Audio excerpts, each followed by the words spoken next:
This is not another polished startup podcast. This is Breakthrough, where founders step into the arena mid-battle. Hosted by Adam M. Root and Matthew A. Doyle. A podcast where two entrepreneurs who've been through the trenches dive deep into what it takes to get success. Cold outreach, rejection after rejection, and finally, momentum. Welcome to Breakthrough, the podcast where we expose the raw, unfiltered reality of building startups. I'm Adam Root. I'm alongside my co-host, Matt Doyle. We're not here for the glossy success stories. We're here to uncover the blood, sweat, and tears behind building something from nothing. Today, we're speaking with founder Alicia Waldner, the founder of Exist, the trending social media health app that was recently featured in TechCrunch. Alicia, thank you so much for joining us in the arena. Thank you so much. I'm so happy to be here. Alicia, so you have a non-traditional path. You created content on OnlyFans to fund your wellness startup, not for attention, but to build Exist. What gave you the courage to do that? Yeah, so I was doing OnlyFans for a little prior to me actually getting into the tech world. And I realized that I had the means to be able to create this thing on my own. I had, a good amount of cash that I just had stored up, and I wanted to just start building this as much as I can on my own. And so I realized I had the means to be able to do it, and I was very lucky to have that path. What was the original kind of origin story of why you started the company? Was there a pain that you saw? Was there a problem you found? You're like, man, I want to build this. Tell us a bit about that. Yeah, so a little bit of both. I think my passion and just everything that led me to do something in life has always come from a personal pain point. And with Exist, I was so untapped with myself and my own emotions since kind of out of the gate, since I turned 16, been a workaholic, loved to go to work, and work to me was such an escape. And I used that instead of drinking and drugs and all the crazy stuff that people get used to as an outlet to ignore what I was really feeling. And when I realized I was so disconnected with myself, I was so disconnected with the people around me, and really what I was truly craving was human connection, and human connection with myself and human connection with the people and in community. And so I kind of went through this thing where I was like, there's so many of us that are also feeling so disconnected. And especially with tech and AI, I'm like, how do I create something where I can be a thought leader into taking tech and community and making it one? So would you say it's just a pain point, or it's deeper than that? It's purpose-driven? And purpose-driven too, because kind of a little bit with my story, it wasn't until I did a fun, mindful, silent disco that was entertainment focused that allowed me to be able to really tap in and realize I wasn't okay. I was about like 25 at the time. I had 3 companies and I thought all these things were making me happy. And when I did this experience, it was the first thing that like opened my eyes, and I was like, whoa, I'm not okay. Prior to that, I tried therapy and therapy didn't work. And with this experience, because it was fun and inviting, it moved the needle for me. And I realized how many other people are going about life similar to me, where they're ignoring the way that they really feel in outlets like work, drugs, sex, whatever that is for them. And they don't even know if they're okay. And what can I do to help more people? Because I know I'm not the only one. Sounds like you've grown a lot in this journey, right? So who were you compared to who you are now? Do you feel like you fit in with this new group of tech bros? So definitely in the beginning, I had no idea what I was doing. And I'm one of those people that sometimes I forget what a crazy risk taker I am. Like, it doesn't feel like a risk. Like, if there's something I want to do, I just do it. It's just in my nature. And sometimes I don't always really care to like learn all the research. Like, I learn by doing. That's how I've figured out everything in life. That's how I figured out how to start my first company. And so I just do stuff. So I just went out there and started building. But in the beginning, as I started immersing myself, I was like, whoa, there is way more to this than I thought. And I for sure could have saved myself a lot of time and energy had I known the information I know now. So to your point of how do I feel like I fit in the beginning, it was weird because I couldn't talk the same language. It's similar to, going to France and trying to immerse yourself in the culture and live there and you don't speak the language. And so that's what it felt like for a little bit. And now definitely I feel way more confident and comfortable in rooms. But at the same time, I do understand that I am the elephant in the room. And, it's very apparent sometimes. And, I'm not your average tech founder, and I will never be. So you said it's very apparent sometimes and you feel like you kind of don't fit in. Why do you feel that way? Yeah, it's just I could just tell that people. One of the things that really helped me with my own journey, mental health journey, and just self-awareness journey is very self-aware of people around me, and I can read people very well. So I can read when people are looking at me like, "Whoa, you're a tech founder," and kind of like batting an eye, and especially if they look me up online or they know anything about me prior. I'm very bold. I'm very, I am fully myself. I'm not going to hide and hold back a part of who I am. And so when they see that, it's an automatic question, it's automatic discredit of ability or credibility. And so it's kind of just that awareness. And yeah, I could just tell.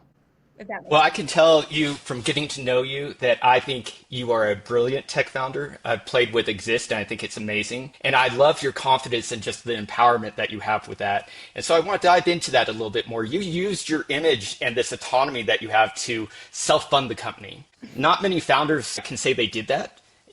What made you choose that path versus just going and putting together a pitch deck and trying to raise some money? Yeah, so again, it kind of goes back to the fact that I had it within my own means, and I've never been the one to everything that I've kind of started, I've always bootstrapped. It was just natural for me. My first company, I started with $500, my marketing agency, and so I didn't feel like I really truly needed to raise it in the beginning. And I was like, I can do this myself. And of course, as things evolved, I'm like, whoa, this is way more expensive than anything I've tried to do before. This is, I'm pumping a lot more money than I ever thought into this. But it was kind of that leverage that from my own human nature, if I want to do something, I'm just going to do it. And I can do it on my own type vibe, and that I realistically really could. So, you said it was way more expensive than what you thought. I mean, you earned over $4,000 and you put that into kind of your seed fund, if you will. What did that teach you about, ownership, control, just valuation and worth of the company compared to, maybe going a different route? Yeah, so it definitely feels different when it's your own money. So I've met founders that, have gotten millions of dollars and have just blown it, and it is different when it's yours, and so you are a little bit smarter and strategic about how you use things. And so just having that is given me so much freedom. I don't have to go answer. If I wanted to try something, I could just try it. But also being a first-time tech founder, some of that money could have been spent better now that I know a lot more. And I definitely live with, damn, if only I knew what I knew now, then I could have done this a lot quicker, a lot smarter, and a lot less expensive. So definitely. And so you sound like you're getting more and more plugged into the startup community. You're talking to these founders who get given lots of money and are happy to blow through it. But what are some of their reactions? That's your reactions to them. But what are some of what are the reactions you're getting from them about your startup and about how you have gone about it? Yes, I think for the most part, people think it's freaking cool, and they're like, damn, if I was able to fund my pre-seed round, I would too. A lot of them wish that they could be on OnlyFans and do that. So a lot of it really is positive. But like I said, I read people really well, and I could see where people, bat an eye and are like, oh, is that how you did it? And give me that look. But it is what it is. I don't care. I was able to do something that a lot of people aren't able to do and do on my own. I was going to ask whether you were fearful. It doesn't sound like you were fearful in regards to going about it in that way. But now you've got funded the base level and you're going on to the next lot of funding. Are you now a little bit fearful of being judged retroactively? Yeah, great question. So it's always sat in the back of my mind, if you want me to be honest with you, Matt. It's always just being on the platform, I knew that, I'm creating this stigma. I'm going to be stigmatized. And it's essentially, just to aid in really quick, of why I started it. So I'll make this quick, but I started my first company. I was 19 years old. I was really into fitness at that time. My body was killer. I wish I could jump back into it. I enjoyed Instagram was just becoming a thing, and I enjoyed showing my fitness progress. And at that time, it gym photos, some bikini photos, nothing too obscure. And I would get comments like, how are we supposed to treat you seriously as an entrepreneur if you're posting like this online? And to me, it was like, I didn't understand. You love what my company does. We offer great services. Why does what I do on my own time in my own way that doesn't affect the work that I do for you? Why is all of a sudden now my service is not good anymore? Why can't I be both? And so I fought with that for so long. I actually let them win and pretended to be something I wasn't for so long. Dressed like a lawyer every single day. I took down all the photos. I also stopped getting, like, my inspiration for fitness kind of went away, gained a lot of weight, kind of lost myself. And opening up an OF was really a power move for me to be like, you know what, women could do both, and I'm just that crazy, and I'm going to show you that we can. But this is well before I was getting into the tech world. Again, I was running my own shows. I didn't need help from anybody else. I wasn't trying to build a massive unicorn. I was comfortable. And now that we're here, it is fearful because, and it has been. And I definitely know and can know that I've been not treated seriously because of it. And it's made me question myself sometimes, but I've gotten to a point where I have a product that is helping so many people that drives me more than me being worried about being judged. And if I have to be judged momentarily to help more people right now and build my product, I'll take the hit any day. So that's where I'm at. I like it. Sounds like some pivots, right? Pivots between like how you were, then you change back. And I find that in startup world, we can get feedback like fatigue sometimes because people always give us feedback on our product or how we're presenting ourselves. I've been to places, and this is super conservative example, but when I was in Oklahoma, people would judge me just for wearing a t-shirt or a polo shirt rather than a full suit. You know, there's like these people have these opinions for sure. And so when you first started the company, you started in the Gen Z arena and with that audience, but then you realized it needed to change. You needed to pivot the business in a different direction. Tell us a little bit about that. Yeah, so originally, like, I would have, I bet some money, but I thought that, this was going to naturally just unfold for Gen Z and millennials because it is a social platform at the end of the day, and they're already accustomed to social media. And what's cool about this generation is so they portray online that they're very open to mental health. And I do believe that is the case. They are. They talk to each other. I think it's a beautiful thing that our generations are moving in that direction. What I believe is happening is these people are so into social media that they would rather get the dopamine hits that social media is giving to them, just like for me, my dopamine hits, which is like excessive work, and would rather share their story online for those that are open to doing so and go viral and get all the likes and attention and validation that social media gives you versus the middle-aged kind of group, anywhere from like young side 30, 50 years old, that area. Life's starting to hit you by the time you hit 30, and the things that you think you cared about, the attention, the luxury, the whatever, isn't as prominent. And now reality's hitting you, and especially once you hit your 40s, is you might have kids, your parents are getting older, people are now relying on you in both directions, and nobody's asking you if you're okay. It kind of, after I saw the data of it just being this age group, it just made sense that they're the most underserved. Was it just the data play then, or was there something like really that hit you hard that, hold on a second, this Gen Z thing is not working and I need to make a pivot? Or was it just literally just the data? Totally data. Totally data driven. So you are a tech founder, you're lying to us. Yeah. Yeah, I was 100%. I mean, when we started getting on user calls and I'm seeing these people, I'm like, oh my God, I had no idea. I thought you were like 25, but some of their stories didn't make sense because they express a lot, and this one's been married for 10 years, 20 years, and I'm like, but yeah, it was 100% data driven.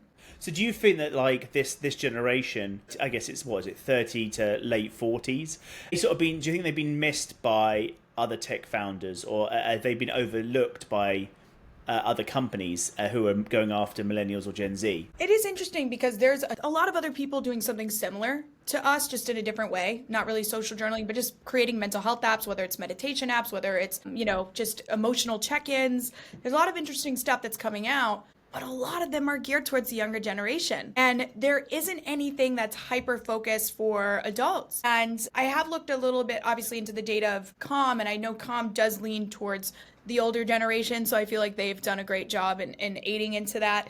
But especially when it comes to the community side, there isn't. And I think that we can all agree that social media is very millennial Gen Z heavily focused, versus, there isn't a place for adults to just be adults and talk about adult things that are scary. I think that's what's so great about the platform. I got a chance to really spend a lot of time in it, and you do become invisible, I think, in your 40s, right? And especially in your 40s. I'm 42 right now. And I'm very open about this, but, I had a mental health issue when I was in my mid 30s and went through a suicide attempt. It was super scary and terrible. And it's just, you feel invisible. Especially men in this time. And I think the thing that, your platform does that's so great is that it does have that communal aspect where you can social journal and people can comment, and then you can build these kind of relationships and things like that. And I'm wondering what really kind of drove that feature for you. Was it this big kind of internal hurdle that you had to clear and make that shift work, or was there some other inspiration for that feature? Well, thank you, Adam, for sharing that. I know that was deep, and it's real, and it's crazy because you're far from the only one that's feeling this way. And I'm going to get into your question, but one thing I want to state is it's been even more interesting with the data that 70 to 75% of our DAUs are men. And again, originally when I thought I was getting the wellness girlies, and no, it's men in their 30s and 40s and that have very similar experiences to you. Yes, it's not self-moderated. It's very social. It's very visible. And I think that's what makes your app unique, is that you're taking invisible people and you're making them visible again. Wow, I have not heard that, and I'm totally stealing that. I love that. But yeah, so great question. Quick thing that I don't think I shared with you guys. I was originally building for the Apple Vision Pro when I started this company. So what the experience that I mentioned to you about the mindful silent disco that changed my life, naturally I went out and I bought 300 silent disco headphones to do this to other people. So I had a silent disco business. I started doing this and helping more people in real time and watching them, have the same experience that I did. As I was doing this experience, we took it to a whole nother level. We made it this insane immersive experience with LED screens. We partnered with a studio. I mean, it was so badass. And the biggest thing I heard as we were traveling around the US and doing these events was, I just want to be able to exist at home. How do I exist with the people I existed with? And Vision Pro was just dropping, and I was like, I want to be one of the first apps on there. So originally we started in Vision Pro, and the reason why I had so much guts to be able to do that was this is a new platform or new product. I'll be one of the first apps on Vision Pro.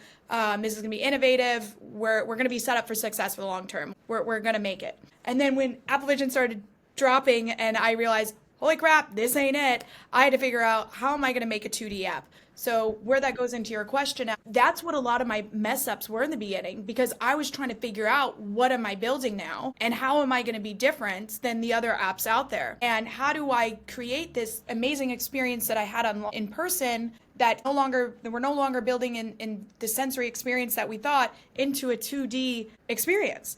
And so I really had a lot of like tennis in my head, and a lot of, I guess I did do some research, but I researched all the other apps out there and thought, what are these apps? What is Calm? What is Headspace? What are they missing that my experience provided? And that was the key, was community. And so I'm like, okay, so we got to bring these people together, but how do we bring them together? How do we get them to open up? And it was a lot of just, trying things, but the minute that we did the written text journaling, it was obvious that this was our feature that was going to create the impact that I wanted to create. It's amazing. So you talk a lot about data. It was the data that is driving this. One of the things that we always see is, how do you find the signal from the noise when your users tell you what they actually want in the app versus what they really want, and how it exposes themselves in their lives, like in their actual behavior of using that? Yeah, so people will drive you nuts, with all the things that they want to do. And that definitely, I think, happened in the beginning, not only with just users, but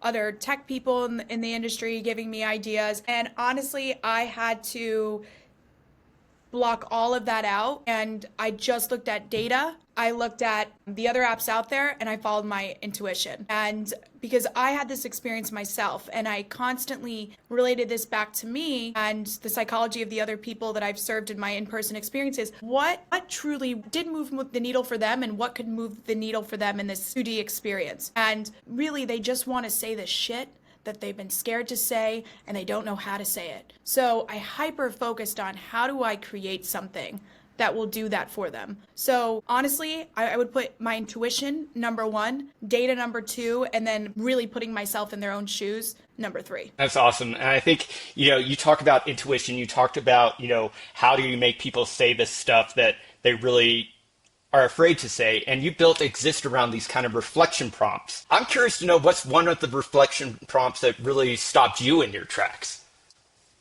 This sounds so basic, but it's so insane that sometimes the most basic questions can really make you think. But are you happy? It was just that simple for me, because it's a question that people ask, hey, are you doing okay? And you're like, yeah, I'm good, I'm fine, like whatever. But really you're not. And when I sat there and I know it's so simple, but that one question, and I sat there and I was alone in my own space and I saw this question, I was like, whoa, like, am I happy? Like, am I? And a lot of it has to do with just startup life. And, I kind of fell off for a minute where I wasn't taking care of my own mental state as I was building a mental health app. It kind of drove me mentally insane. And so I had to really just step back and be like, all right, well, I know this is what I want to do. Why am I feeling like something is lacking? And it was a lot of, I needed to pay more attention to myself, because I'm just a very driven person and I'll forget like my past. And so it caught me in my tracks. I know it's so basic, but it really did, because how often do we ask ourselves, are we happy? It's just that simple sometimes. Now, you're clearly talking to users and finding out what they like about the app. But on that journey, has there been any sort of really crazy stories of healing or connection that have happened between those people that you can tell us about?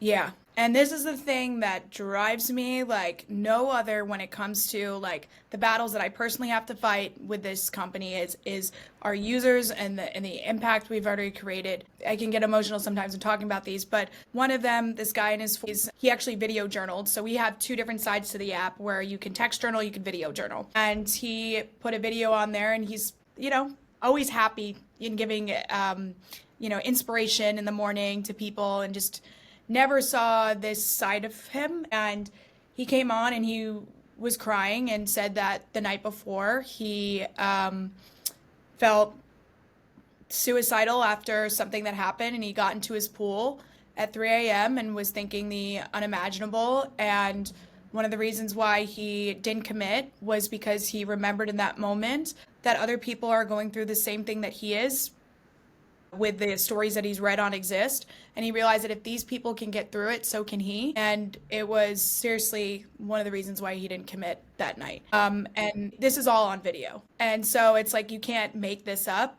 That is one of the most powerful ones, but there are so many. I mean, this one guy just wrote, I think it was like 2 days ago, my life was, shitty before, blah, blah, blah. I never felt like I found my place. Finding this app was the best thing that's happened to me in a very long time. I feel heard. I feel seen. I mean, it's almost insane how many people are saying this. And obviously it's amazing, but it's like, God, the world needs this. And we need to get this out to more people. There's so many, though. I mean, I could have a field. I can imagine. So how, with that knowledge of that kind of vulnerability on display and that emotional kind of outlet for people, how are you thinking about this going forward, like in tech, especially with people being so open? How are you thinking about monitoring that or regulating that, or how that goes out into the world? Yep. So great question. So we gotta love AI. AI helps out us a lot. And so we actually already have AI. We have our AI in 2 ways in our app. But the first way, to your question, is safety. And so we trained our AI model to be able to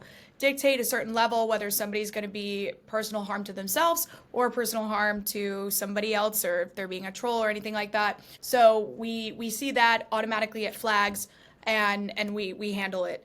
AI has really protected us. Obviously, we have our manual work. We all get notified, and we're constantly in there looking. So a lot of humans are overlooking this. But yeah, we're really leaning on AI, especially as we scale, to be able to create this safety for our users. So you're talking about safety for your users, but what about safety for you? One of the things that I'm thinking about is like how emotional this must be and how draining it must be, seeing just all this kind of like stuff happening across the world with all your users. And I'm curious, what was the lowest moment that happened to you as you're building Exist when you question, is this even worth it? Yeah. So the first one is obviously I don't want to see anybody sad. I don't want to see anybody going through anything that doesn't feel good. But what feels amazing is like, holy shit, these people are talking about it.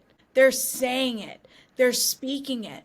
For me, for so long, I didn't speak about what I truly felt. And a lot of these people in the world were not speaking about how we truly feel. We're not realizing, are we really happy? We're not realizing these things. And so as scary as it is to see the truth of what people go through, to me, I'm like, they're opening up their throat chakra and they're finally saying it. That is so therapeutic in it themselves. And guess what? They're telling exist. They're sharing this with exist. How powerful is that? And the fact that we created such a safe community, I mean, you can't really say this anywhere else where you know for sure you're going to be protected and supported. So as much as I say I don't want to see all these people sad, I find it amazing because we're humans and we all go through shit, and they're saying it. So it's, to me, the second hand to that is it motivates me to just keep wanting to make sure that we get bigger and bigger and bigger, so we have more people talking about it. And I see this as a preventative in the future before things get too serious. And if we get people to start talking about things before they lead to depression, before they lead to extreme panic attacks and the worst case, we can stop a lot of this from ever happening. And so that just excites me in itself. The lowest point really directly has to go with for a while when I was like battling with like, will I be accepted, by people in the industry?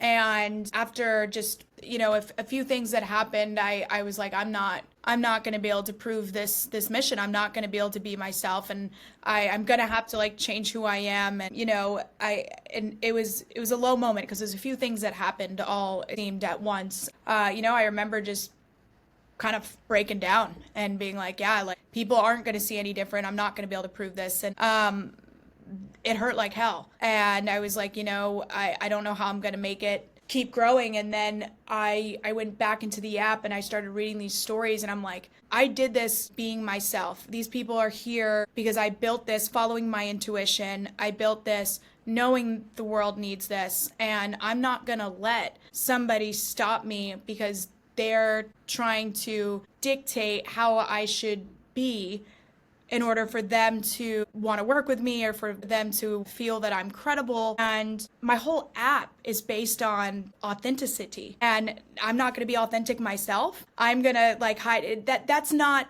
what the face of the company or the founder should be. The founder should be the product and be speaking and living what I'm telling my users to do. So I just got to go tenfold and go as big as I possibly can and as crazy as I possibly can and put myself on the line so far out that all these people in my app feel like they can be themselves too. That is courage right there. And I think that's the best thing that I've ever seen, is because, when I was reading through kind of the journals and just looking at the app, one of the things I kept seeing is two kind of stories. Men trying to answer the question, am I good enough? Am I man enough? Am I worthy of being a man? And then women saying, am I desired? Am I seen? Am I visible? And I think that's the core questions to all of humanity. And, there's something to that, I think. I think you going out there and being a voice of truth to that is really powerful. But I'm curious, are these struggles still a struggle for you today, even with this traction and momentum, even going and seeing all these things,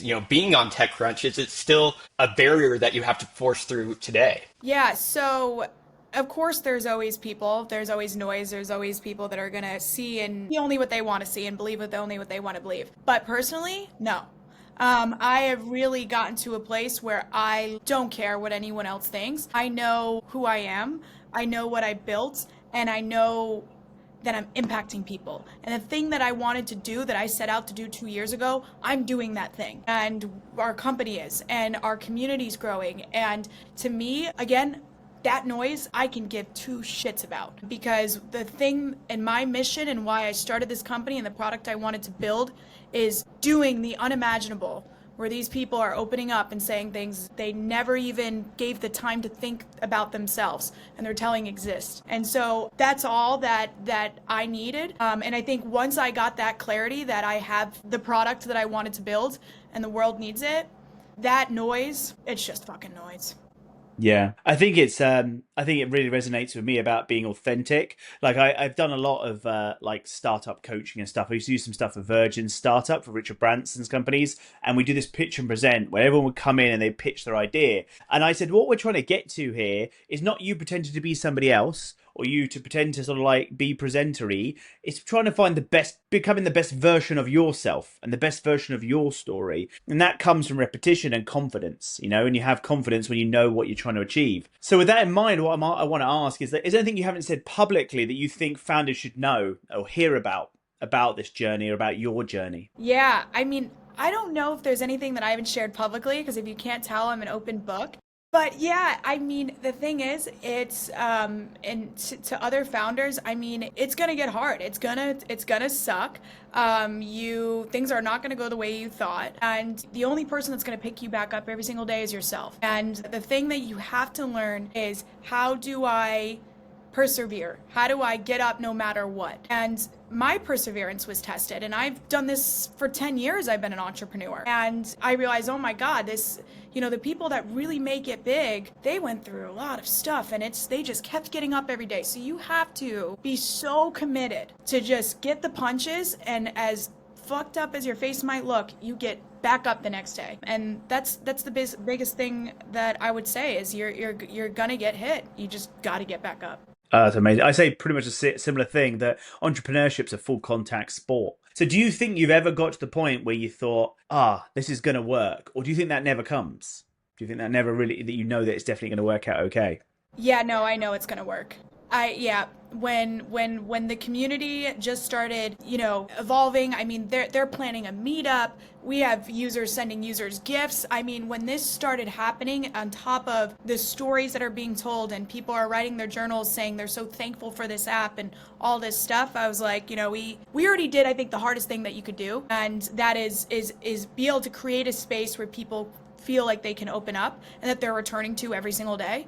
And the fact that we've done that, it's like now the world's our oyster. Now let's grow this thing to be the biggest. And I am just that crazy where I truly believe that we will. There's Instagram, Facebook, TikTok, Twitter, blah blah blah blah blah blah blah, and Exist will be on that list. Love that. And you know, I think that self-confidence is key to be a founder. And specifically, I want to know, what's that one principle you live by, even when no one else gets it? Yeah. So, I mean, the biggest thing is just determination to me. Like, I'm just sickeningly determined. I really believe that there's a way around everything.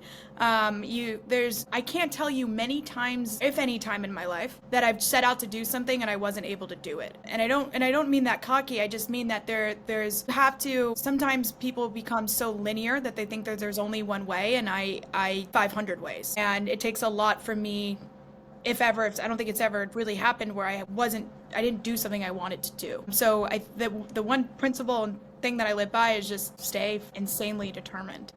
So I want to go back to something you said a little bit earlier. You were saying, you know, when you kind of started this, you were afraid of the OnlyFans perspective, you know, or, you know, you were feeling this kind of self-awareness of like, oh, someone's kind of judging you from that. How did you let that belief let go in order so you could grow to what you are right now? Yeah.